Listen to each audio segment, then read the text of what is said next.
How to end stressful relationships. Stress in our relationships is something that we can no longer avoid. At one time we could keep it under control, but now that it is so difficult to make ends meet and to just plain survive, the stress can become unbearable. Since we vent our anger on whomever is closest to us, our partners mostly get the heat. And since there are more and more things every day that go wonky, computers, cars, insurance turndowns, kids, mortgages, you name it, hardly a day goes by that anger doesn't flare up. And who is there to bear the brunt of it? Our loving partner. We sign up for health insurance and pay the premiums, and when we have a problem, they don't pay. Who wouldn't become angry? It's not fair. But if they warned you ahead of time about all the probable reasons that they would turn you down, you would never buy the policy in the first place, and they know that. So they take your premiums until you get sick, and then cut you loose. It's a win-win situation for the insurance companies, with no one to stop them. It has been reported that when a woman recently complained to Cigna that her daughter died because they refused to treat her, even though she had full coverage, an employee of Cigna reportedly gave her the finger, reflecting, "I believe the health insurance industry's true opinion of their clients. And no one can rein in these companies, they are beyond control." So, it is no wonder that we become angry, and these are the kinds of things that negatively affect our relationships. Stress boils down to one thing: wanting things to go our way. We expect everything to go along swimmingly, and when they don't, when we get blindsided, we get angry because anger is our acknowledgement that we have lost control. Wanting things and wanting to control things are natural enough desires. The problem is, since our lives have become so complicated, it is a mathematical probability that something will go wrong almost every day. So that means we will be in a constant state of anger for the rest of our lives. Unless we can find a solution, assuming that we don't throw up our hands and move to a deserted island in the South Pacific, which has a set of its own problems, and assuming that we are not the type that can buy into a belief system and turn everything over to this or that savior, another set of unique problems for intelligent people who want to get to the bottom of their problems, not just psychologically gloss them over, and assuming that we cannot control the outside circumstances that slap us aside the head on a daily basis. How can we reduce our stress levels? Because if we don't reduce them, they will turn into anger, which eventually turns into guilt, and finally depression. We need a suit of armor. No matter how many arrows are shot at us, if we are wearing our suit of armor, they would bounce off. So let's get a suit of armor. A suit of armor is not expensive, actually it costs nothing at all, just a readjustment and an awareness of the way we think.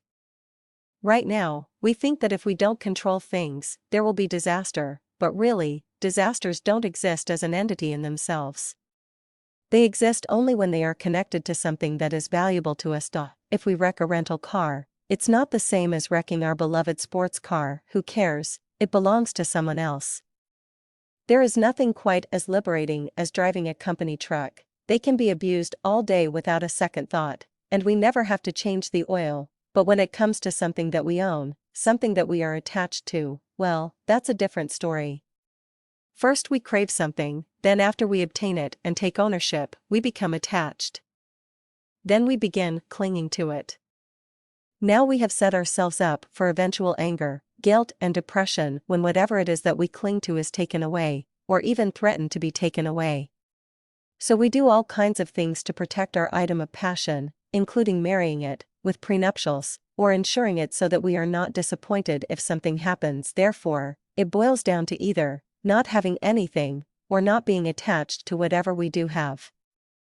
Any other scenario ensures stress since we really can't get rid of what we have and what we hold dear, such as our relationships, careers, homes, and vehicles. If we truly want to reduce our stress, we must learn how to become unattached while continuing to live in relationship with all of these things. How does one become unattached while continuing to take care of responsibilities and take care of relationships?